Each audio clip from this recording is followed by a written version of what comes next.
Hello， 大家好，欢迎回到外媒看中国，我是安博然。Last month, the G7 and a bunch of other Western countries issued a joint statement against the Hong Kong police for placing bounties on nearly 20 Hong Kongers who attempted to set up a government in exile overseas.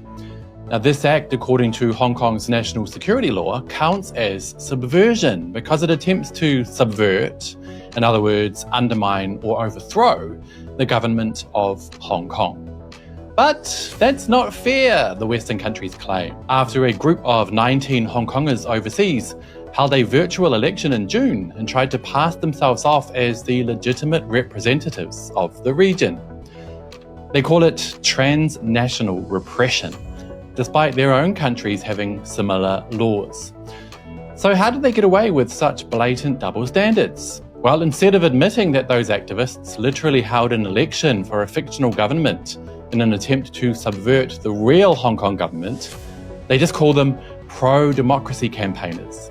And just like that, the wool is successfully pulled over the ordinary Westerners' eyes, and they automatically see the Hong Kong police as repressive and authoritarian. But is that fair? Today I'll break it down as we go beyond the propaganda. This is Reports on China. I'm Andy Borham here in Shanghai. Let's get reporting. In June, a group of Hong Kongers overseas held online elections for an entity they called the Hong Kong Parliament. They initially set the group up in Toronto, Canada, way back in 2022, after suggestions from activists like Simon Cheng to set up a government in exile back in 2020, following the enactment of Hong Kong's national security law.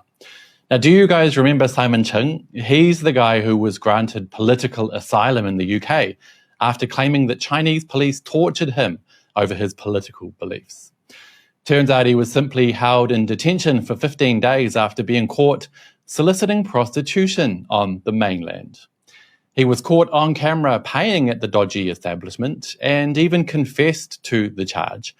But after he was released, he claimed he made the confession under torture and used the situation to gain asylum in the UK. LOL. Anyway, it took around 3 years until this so-called Hong Kong Parliament first held their illegal election, which is when Hong Kong police finally stepped up their response and issued arrest warrants for the 19 involved for subversion.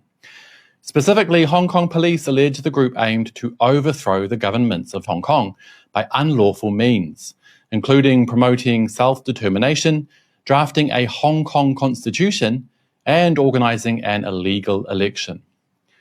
But some of their supporters claim the group wasn't really meant to be a government in exile, and instead just a group of people supporting Hong Kong from abroad. But their actions do not support that lighter analysis, especially when you look at the rules they imposed for voting in their illegal election. Check this out. Nominations were open to Hong Kong exiles only, with candidates needing to apply online for the 35 seats being offered. Voters were required to be at least 16 years of age, be born in Hong Kong or resident there for at least 7 years, or the direct offspring of such individuals. And it was also required that IDs were uploaded as proof of such status. Then the group held an online inauguration and swearing-in ceremony where members pledged to reclaim Hong Kong and recited oaths that explicitly rejected the CPC's rule. Sounds like a pretty serious attempt at a real election to me. What do you think?